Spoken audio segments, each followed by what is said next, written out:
로마서 7장입니다. 로마서 7장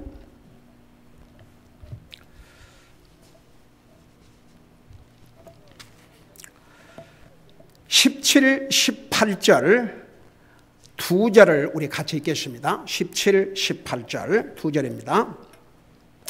같이 읽습니다. 시작. 그러면 이제는 그것을 행하는 자가 더 이상 내가 아니요 내 안에 거하는 죄니라. 내 안에 곧 내 육신 안에 선한 것이 거하지 아니하는 줄을 내가 아노니 원함은 내게 있으나 선한 그것을 어떻게 이행할지는 내가 찾지 못하노라. 아멘. 앉으시기 바랍니다. 율법은 우리에게 없어서는 안 될 정말 중요한 것입니다. 왜냐하면 율법은 우리에게 죄가 무엇인지, 그리고 죄가 얼마나 무서운 결과를 가져오는지, 이런 것들을 다 가르쳐 주는 게 죄입니다. 갈라디아서 3장에 보면 율법은 우리를 그리스도에게로 인도하는 가정교사라, 스쿨 마스터, 그런 표현을 쓰셨습니다. 그러니까 율법은 우리에게 절대적으로 필요합니다.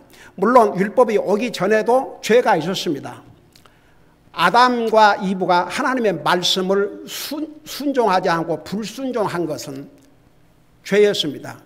그 죄가 우리 인생에게 죽음을 가져왔습니다.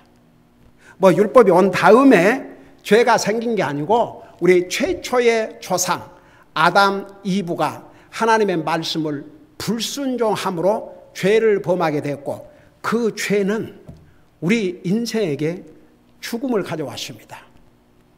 그런데 많은 사람들이, 하나님을 믿는 사람들은요, 하나님 앞에 잘못하면 그걸 깨닫지만 하나님 안 믿는 사람들은요, 하나님과의 관계에 대해서는 죽어있기 때문에, 영적으로 죽어있기 때문에 아무것도 모릅니다.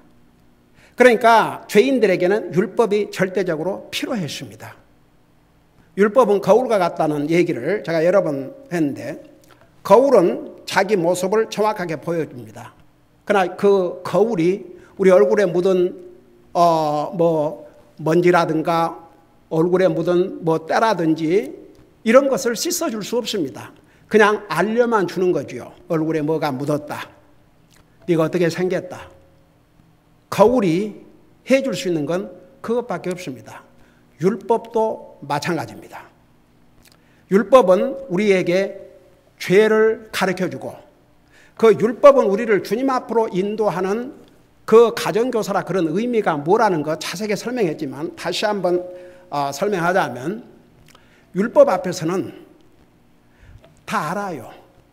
자기는 율법을 다 지켜서 구원받을 수 없다는 거, 율법을 다 지켜가지고 의로운 자가 될 수 없다는 거 결국 알게 되어 있습니다. 그러니까 주님을 찾을 수밖에 없어요. 나와 여러분이 율법을 잘 지켜서 구원받고 하나님의 자녀가 됐다면 그 전부 우리 공로지요. 그리고 예수님 필요가 없지요. 왜 예수님이 땅에 오신 줄 아십니까? 이 세상에 율법으로 의롭게 될 자나 율법으로 구원받을 사람은 한 사람도 없었기 때문에. 아담으로부터 시작해서 보세요. 그 성경에 보면 위대한 믿음의 조상들의 그 잘못도 기록을 하나 해 두셨다고요. 그냥 예를 들어서 다윗 같은 위대한 하나님의 사람의 그 잘못을 성경에 기록하지 않을 수 있죠. 사람의 생각에서는. 그 좋은 사람에게 큰 흠이 되니까. 근데 아브라함도, 이삭도, 야곱도, 노아도, 성경에 나오는 위대한 믿음의 사람들도 그들의 잘못, 그들의 죄를 성경에다 기록해 두셨습니다. 무엇 때문에 기록해 준 줄 아십니까? 이 세상에 태어난 어떤 사람도 율법을 통해서 의롭게 되거나 구원받을 사람이 한 사람도 없다는 거. 그러니까 예수님이 오셔야 됐어요.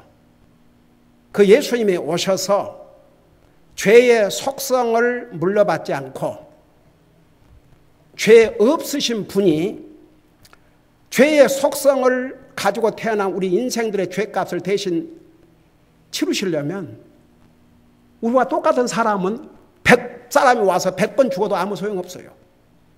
그래서 죄가 없으신 분은 하나님밖에 없거든요. 그러니까 하나님이신 예수님이 사람의 몸으로 이 땅에 오셔서 우리의 죄값으로 죽으셔야 됐고 그 예수님을 믿음으로 구원받을 수 있도록 하신 것이죠. 그러면 율법이 필요 없느냐? 여전히 율법은 필요해요. 심지어 구원받은 하나님의 자녀들에게도 율법은 필요합니다. 왜? 그 율법은 여전히 우리에게 선과 악의 기준, 의로움과 불의의 기준을 우리에게 알려주고 있기 때문에. 자, 그래서 이런 걸 생각하면서 보세요. 16절에 그런즉 만일 내가 원하지 아니하는 그것을 내가 행하면, 여기에 그 16절에서 내가 원하지 않은 그것을 내가 행하면, 근데 원하지 않는 것을 아는 것은 이건 영적인 사람만이 알 수가 있어요. 하나님 안 믿는 사람은 특별히 하나님과의 관계라든가 이런 거에 대해서는 잘 몰라요. 여러분 5계명부터 10계명만 잘못해야 율법을 어긴 게 아니고 그보다 더 중요한 1계명부터 4계명까지를 어기면 그거 큰 죄예요. 근데 하나님 안 믿는 사람은 그걸 몰라요.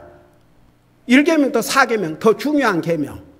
근데 그 1계명부터 4계명을 우리 예수님께서 종합해서 한마디로 말하면 내 마음을 다하고 생각을 다하고 혼을 다하고 힘을 다해서 주 너희 하나님을 사랑하라 그러셨는데, 하나님 안 믿는 사람이 주 너희 하나님을, 하나님, 우리의 창조주 하나님을 사랑하지 않는다고 그걸 죄로 여깁니까? 그 죄를 깨달아야 예수님 믿고 구원받아요. 그래서 알려줘야 돼요. 그러니까 율법은 그런 면에서 선하고 의롭고 거룩하고 그래요. 그럼에도 불구하고 율법은 우리로 하여금 선을 행하게 하거나 선을 행할 수 있는 그런 능력을 주는 것도 아니에요. 근데 율법은 우리에게 가르쳐 주는 것이요. 계속. 그거 하면 나쁘다. 그거 해야 한다. 그거 하면 안 된다. 그걸 지속적으로 우리에게 알려주어요. 그러니까 그 율법을 통해서 아는 거예요. 더더구나 믿는 사람은 알지요. 행해서는 안 될 것을 하면 내가 이거 하면 안 되는데 했네. 또 해야 될 것을 안 하면 와, 내가 이거 해야 될 것을 안 하고 있네. 제가 지난주에도 얘기했죠. 많은 사람들이 안 하는 것을 해서는 안 될 것을 하면 죄로 여기고 해야 될 것을 안 하면 죄로도 여기지를 않는다고. 그게 이제 큰 문제예요. 여러분, 하나님의 자녀들이 해야 될 것을 안 하고도 그걸 죄로 여기지 않기 때문에 하려고 하질 않지요. 여러분, 예를 들어서 자녀를 기른 부모가 자식이 해서는 안 될 것을 해도 잘못이지만 해야 될 거 안 한다고 생각해 봐요. 그 자식이 해서는 안 될 것은 안 하고 그런 대로 잘하는데 해야 될 공부를 안 한다든지 해야 될 일을 안 한다. 그러면 이거 어떡하겠습니까? 그래서 이제 믿는 사람들은요, 이 기준이 안 믿는 사람과 달라야 됩니다. 자, 이런 걸 생각하면서 보세요. 16절에 만일 내가 원하지 않은 그것을 내가 행하면, 그러니까 원하지 않는 것을 행한다. 이걸 보통 사람은 다 알지 못해요. 그러나 구원받은 하나님의 자녀는 자기가 이것을 해서는 안 될 것을 한다든지 해야 될 것을 안 한다든지 그러면 그걸 알아요. 그걸 알게 돼 있어요. 여러분, 그래요, 안 그래요? 여러분이 구원받은 하나님의 자녀로서 해서는 안 될 것을 하면 그 잘못이라는 게 알아요, 몰라요? 그 다음에 해야 될 것을 안 해도 그 잘못이라는 게 알아요, 몰라요? 그런데도 우리가 해서는 안 될 것도 하고 해야 될 거 안 하고 살잖아요. 그걸 지금 얘기하고 있는 거예요. 근데 하나님 안 믿는 사람은 그 자체를 깨닫지를 못해요. 근데 하나님 믿는 사람은 그걸 알게 돼 있어요. 그래서 보세요. 그래서 만일 내가 원하지 아니하는 것을 내가 행하면 율법이 선하다는 사실에 내가 율법에 동의하노니, 율법이 잘못된 게 아니니까. 제가 이 부분 지난주에 자세히 설명한 것 같아요. 그리고 나서 17절에 그러면 왜 그러는가? 그러면 이제는 그것을 행하는 자가 더 이상 내가 아니요 내 안에 거하는 죄니라. 자, 이게 무슨 말이냐, 이런 뜻이에요.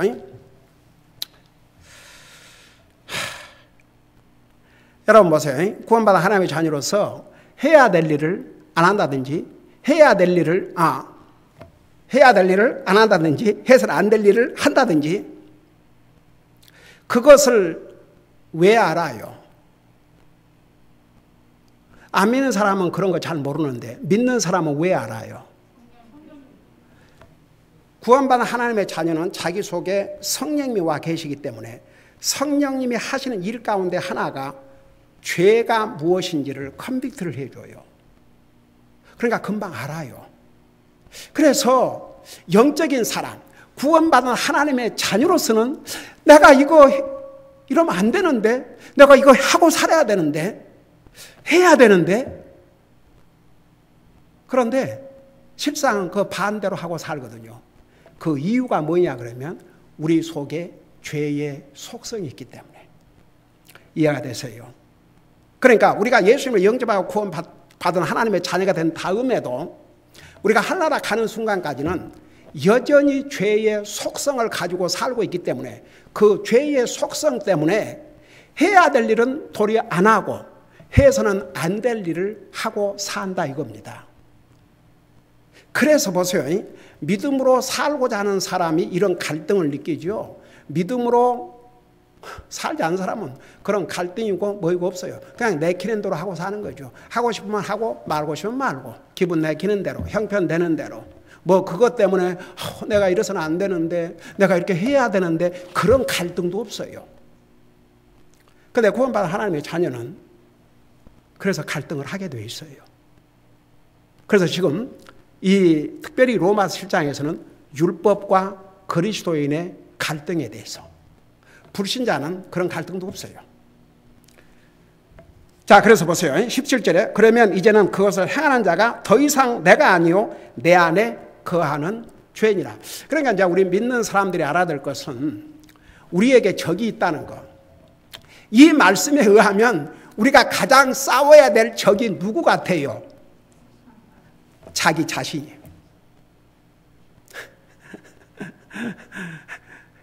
바로 우리의 적이, 여러분의 적이 여러분 속에 있어요.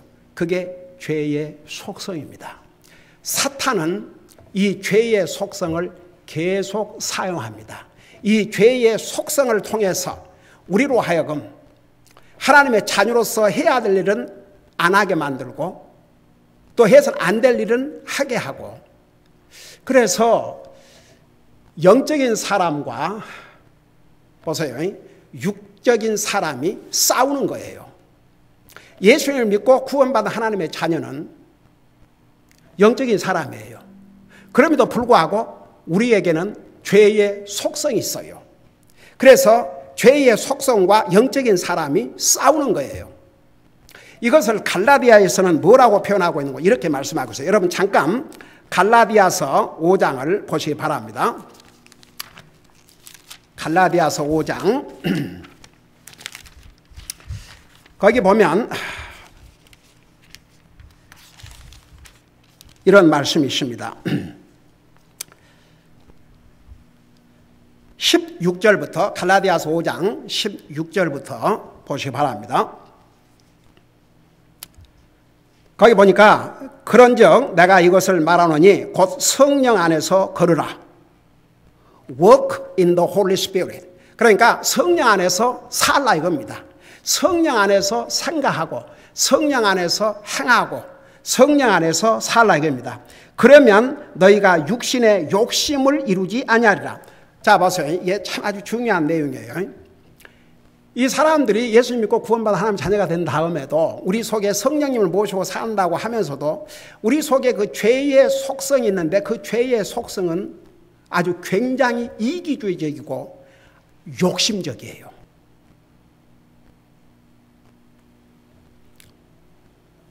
그래서 육신의 욕심을 이 죄의 속성은 지속적으로 갖게 합니다. 그러니까 보세요. 너희가 육신의 욕심이라 했어요. 육신의 욕심. 성령님은 무슨 욕심 그런 게 아니에요. 여러분 보세요.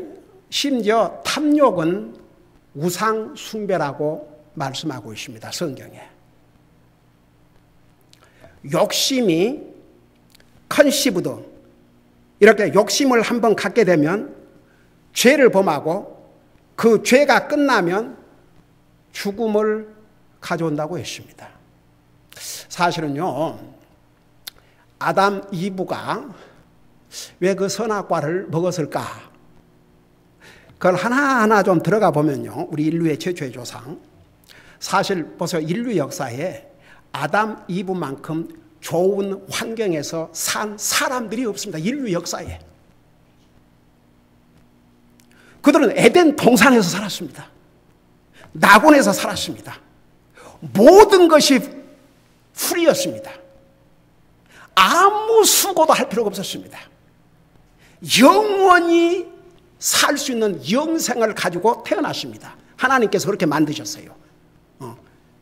태어났다는 말보다는 그렇게 지음을 받은 거죠. 그런데 보세요. 그런 최고의 조건에서 욕심을 낸 겁니다. 그 동산에 수많은 과일이 있는데 그 마음껏 먹을 수 있는데 심지어는 영생 나무도 있었는데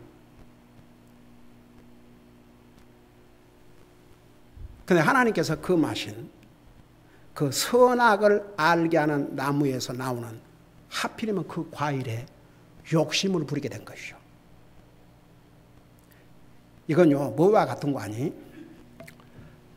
내게 가령 부모가 자식에게 1000불을 주면서 999불은 네 마음대로 써라. 근데 1불은 손대지 마라. 그게 부모가 자식에게 준 법이다. 1불은 쓰지 마라. 그 대신 999불은 네 마음대로 써도 된다. 근데 그 1불을 욕심을 내다가 꼭 그와 마찬가지예요. 사람들은요, 환경이 좋으면 어떠겠다? 환경 좋아봐요. 더 좋은 환경 찾게 되어 있습니다. 죄의 속성을 가지고 사는 사람은 욕심이 끝이 없습니다. 하나를 가지면 둘을 가지려고 그러고 둘을 가지면 셋을 가지려고 그러고 이것이 채워지면 나는 만족하겠습니다. 그거 채워져 봐요. 또 다른 걸 찾게 되어 있습니다. 여러분, 우리는 그래서 이 죄의 속성이 얼마나 무섭다는 것을 알아야 됩니다. 그래서 성령 안에서 살면 육신의 욕심을 이루지 아니하리라 그러놓고 17절 보세요. 갈라디아서 5장 17절 거기 보니까 육신은 성령을 대적하여 욕심을 부리고, 여기도 욕심, 육신은 성령을 대적한다고 그랬습니다. 우리 속에 거하시는 성령님을 대적한다고 그랬습니다. 우리의 영적인 사람을 대적한다고 그랬습니다. 그 다음에 성령은 육신을 대적하나니, 근데 성령님께서는 우리로 하여금 육신의 욕심을 따라 살지 못하도록 하는 거죠.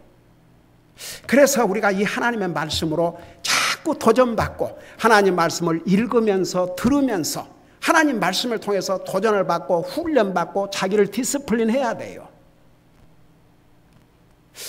여러분 보세요. 그리스도인으로서의 삶을 잘 산다는 것은 얼마나 그리스도인으로서 자기를 디스플린하고 살아야 되는가. 자기를 잘 디스플린하고 살면 그 사람은 그리스도인으로서 성공적인 삶을 살 수 있고, 자기를 제대로 디스플린하지 못하면 여러분 마음만 갖고 되는 게 아니에요. 자기를 디스플린해야 됩니다. 훈련이 필요합니다. 여러분, 앞서간 하나님의 사람들이 많은 시련을 겪었습니다. 왜 그런 시련을 겪게 하신 줄 아십니까? 그렇게 해서 자기들을 훈련시키지 아니하면 하나님의 뜻을 제대로 이루어드리는 삶을 살 수 없기 때문에 우리는 매일 삶에서 우리 자신을 훈련하고 살아야 됩니다. 가령 예를 들어서 아주 쉬운 예를 들자면 우리가 그리스도인으로서 아침에 일어나서 먼저 하나님과 대화, 먼저 하나님 앞에 기도하고 말씀 읽고 그리고 하루를 시작하는 것. 근데 많은 사람들이 하나님 믿는다고 하지만 그냥 아침에 일어나서 그건 아주 우리에게 굉장히 중요한 순간이에요. 그러니까 저는 정말 물 한 컵도 영적인 양식인 하나님의 말씀을 읽기 전에는 안 마셔요. 먼저 하나님 말씀 읽고 나서 내 영적인 음식을 먹고 나서 그리고 물을 마시고 음식을 먹고 그리고 하나님과 먼저 대화를 나누고 내 가족과 대화를 나누기 전에도 먼저 하나님 앞에 대화를 나누고 그 다음에 사람과 대화를 나누고 그러니까 우리가 우리 삶에서 우리 주님을 존귀하게 드리고 주님이 내 삶의 우선순위십니다. 주님은 내가 가장 사랑하고 존중히 여겨야 될 분이십니다.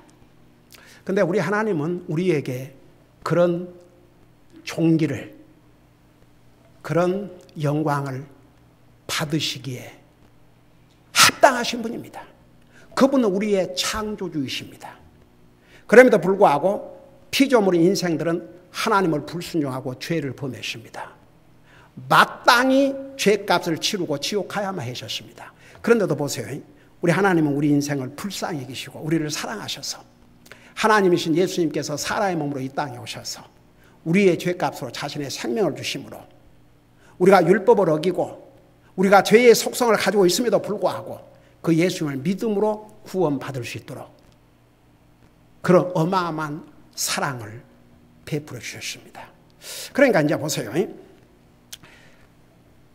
항상 우리 속에 영적인 사람, 구원받은 하나님의 자녀에게는 우리 속에 성령이 계시기 때문에 성령님은 육신을 대적하고 또 육신의 정욕은 성령님을 대적하고 그러니까 싸울 수밖에 없어요. 그래서 17절에 이렇게 말씀하고 있지 않습니까? 육신은 성령을 대적하여 욕심을 부리고 성령은 육신을 대적하노니 이 둘이 서로가 반대가 되므로 너희가 원하는 것들을 너희가 할 수 없느니라. 그러니까 여기 이제 그리스도의 갈등이 생기죠. 그러니까 우리 속에 성령님이 계시지만 죄의 속성이 있어가지고 이 둘이가 서로 싸우는 거예요. 그러니까 그리스도인으로 해야 될 일도 하지도 못하고 해서는 안 될 일도 하고 그러고 산다 이겁니다. 근데 그것으로 끝난다 그러면 참 이거 진짜 큰일이잖아요. 근데 보세요. 그 다음에 답이 나와요. 여러분 눈으로 직접 보세요.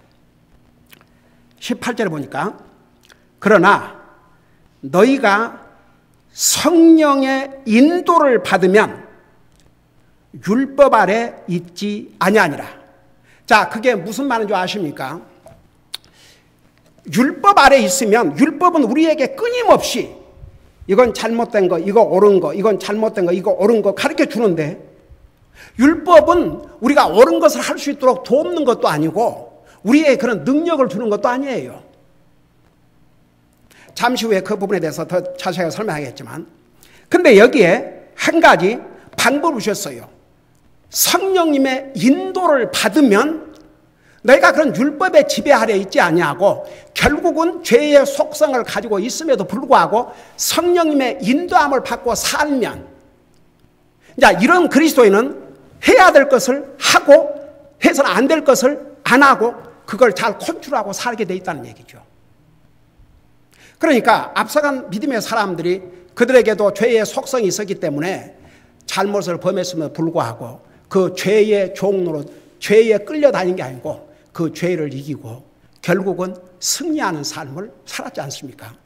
그래서 다시 로마서 8장으로 돌아가 봐요.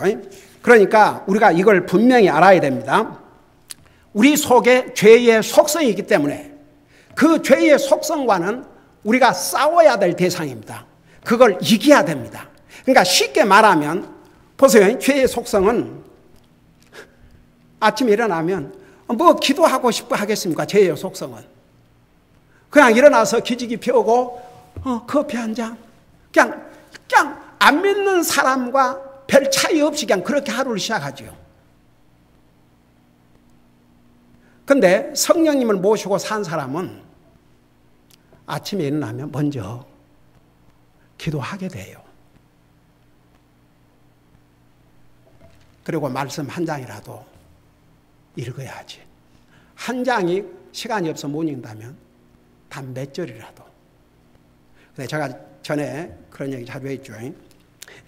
내 삶이 너무 바빠서 하나님 앞에 기도할 시간도 성경 한 장 읽을 시간도 없다면 그 바쁜 것이 결국은 복이 안 된다고. 그러니까 우리가 이 사실 자체를 알아야 됩니다. 나는 알아요. 무엇을 하고 살아야 되고 무엇을 해서는 안 되고. 왜? 성령님을 모시고 사는 하나님의 자녀니까. 영적인 사람은 그걸 알아요. 그런데 동시에 우리에게 죄의 속성이 있어가지고 이 죄의 속성이 끊임없이 공격을 하는 거예요. 그래서 우리가 정말 싸워야 할 대상은 남이 아니고 내 속에 있는 이 죄의 속성, 그걸 싸워서 이겨야 되는데, 제가 여러분 그런 얘기 했잖아요. 가령 어떤 사람이 담배 중독이 됐다. 담배를 끊는 데다가 초점을 맞추면 담배 못 끊어요. 담배에다가 초점을 맞추지 말고 담배 끊어야죠. 그러면 담배 못 끊어요. 다른 것에다 관심을 옮겨야 돼요. 그러니까 보세요. 우리가 죄의 속성과 싸우는 것도 마찬가지입니다. 죄의 속성과 싸운 데다가 초점을 맞추면 안 되고, 내가 어떻게 하면 주님을 더 기쁘게 드릴까?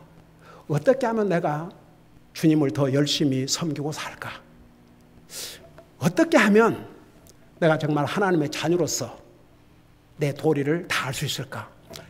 자꾸만 이런 영적인 것에 신경을 쓰다 보고 관심을 쓰다 보면 그런 건 잊어버려요. 제가 전에 그런 얘기 했지 않습니까?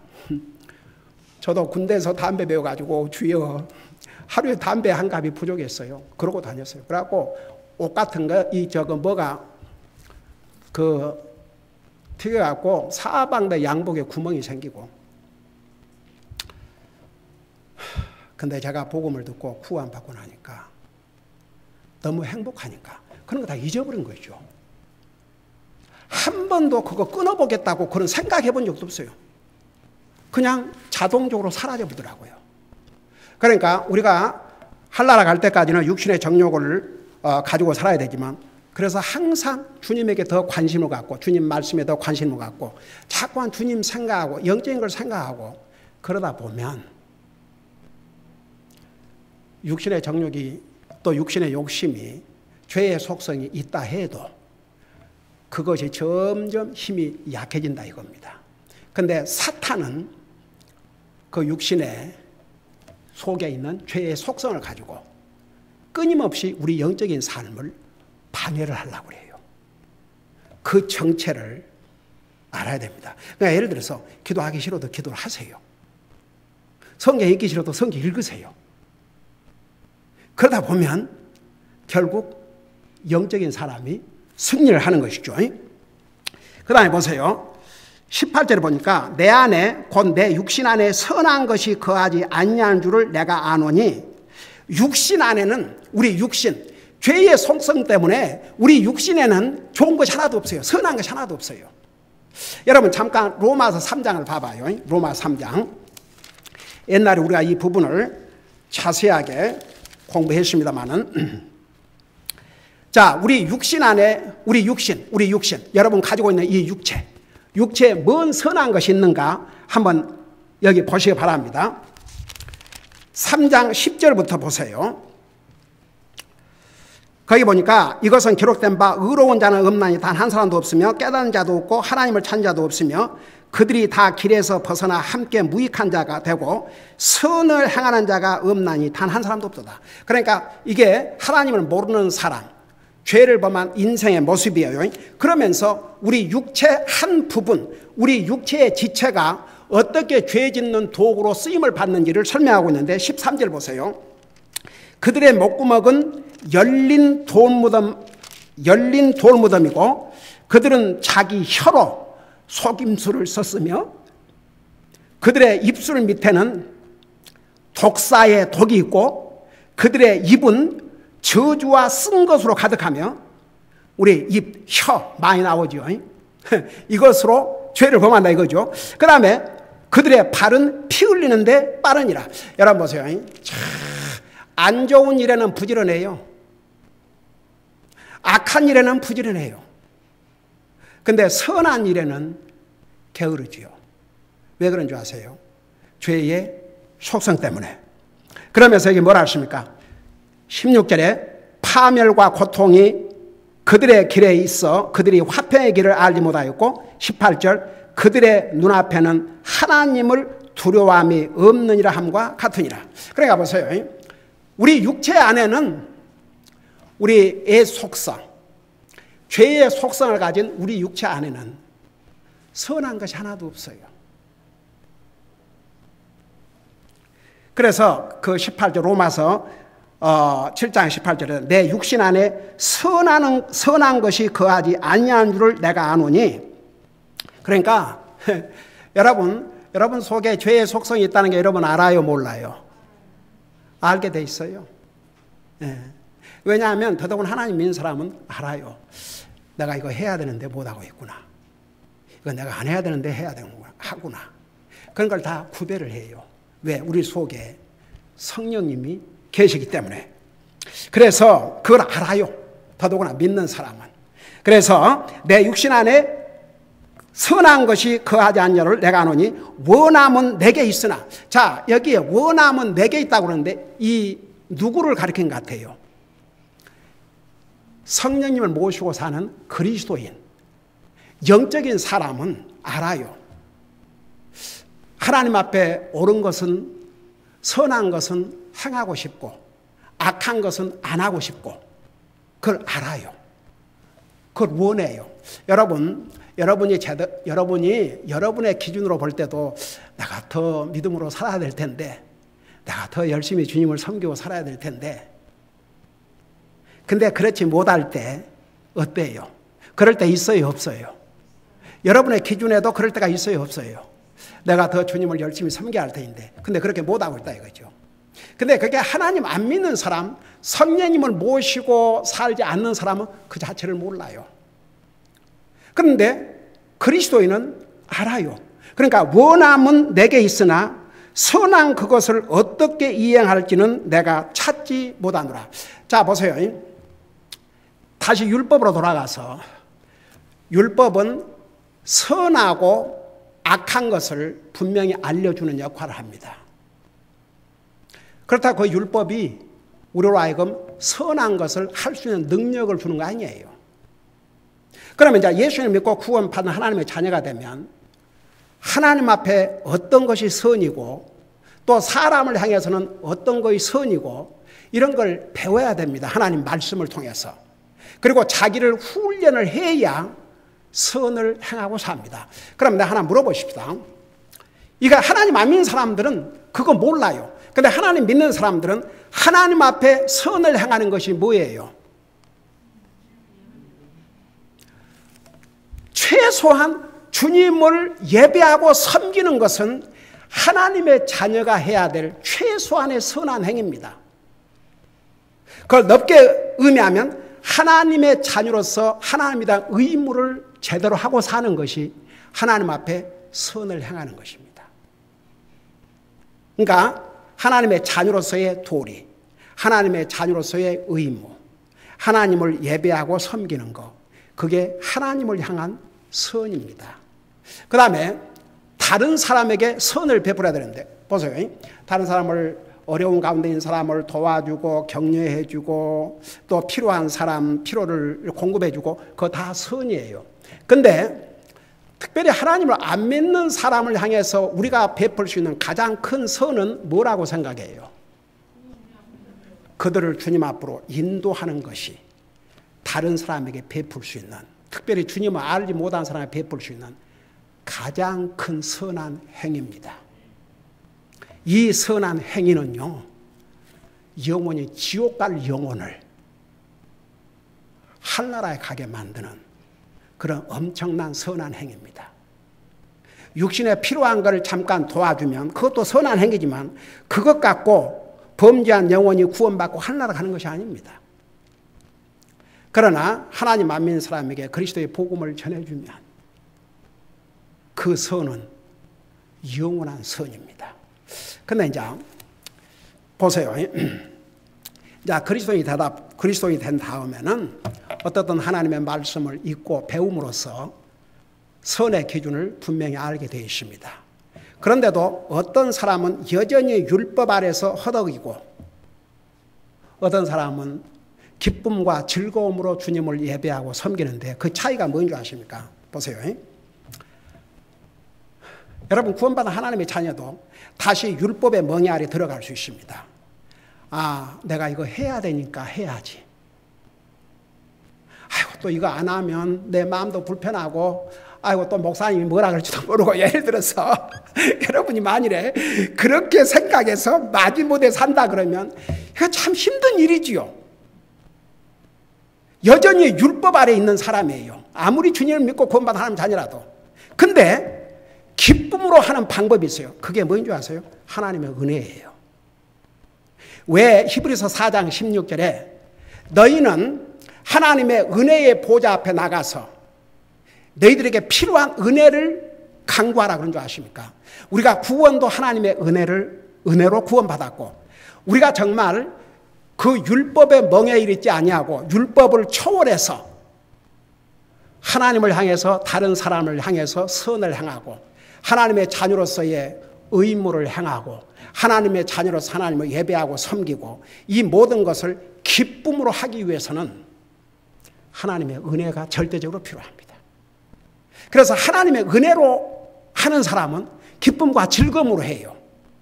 근데 자기 힘으로 그냥 마지못해서 하려고 하다 보면 기쁨도 없고 율법의 멍에 아래서 할 수 없으니까 하는 거이나 마찬가지죠. 그래서 우리가 하나님 은혜로 구원받았기 때문에 우리가 사는 것도 우리가 주님을 예배하고 섬기는 것도 하나님의 은혜가 절대적으로 필요합니다. 그래서 보세요. 아직도 내가 율법의 그 멍에를 메고 마지못해서 한다 그러면 하나님 저에게도 은혜를 베풀어 주셔서 기쁨과 즐거움으로 하나님에 대한 의무를 다하고 주님을 예배하고 섬기고 또 다른 사람을 향해서도 선을 행하고 살게 해주시옵소서. 하나님의 은혜를 간구해야 됩니다. 기도하십시다. 사랑의 아버지 하나님, 율법은 우리에게 죄를 가르쳐주고 죄의 결과를 가르쳐주고 선과 악의 기준을 가르쳐주지만 율법은 우리에게 선을 행하게 한다든지 우리를 하나님의 자녀로서의 삶을 살 수 있도록 도와주는 것이 아니라는 것 배웠습니다. 왜냐하면 우리 속에 죄의 속성이 있기 때문입니다. 그러므로 항상 하나님 말씀을 순종하고 우리 속에 거하시는 성령님의 인도하심을 따라갈 때에 우리가 죄의 속성을 가지고 있다 할지라도 죄의 속성을 이기고 승리하는 삶을 산다는 걸 배웠습니다. 항상 하나님의 말씀을 통해서 우리를 인도하신 성령님의 인도하심에 순종하고 다시 말하면 이 하나님의 말씀에 순종함으로써 하나님의 은혜로 주님을 섬기고 하나님의 은혜로 다른 사람에게도 선을 행하고 살게 하여 주시옵소서. 감사합니다. 사랑합니다. 예수님의 이름으로 감사 기도하옵나이다. 아멘.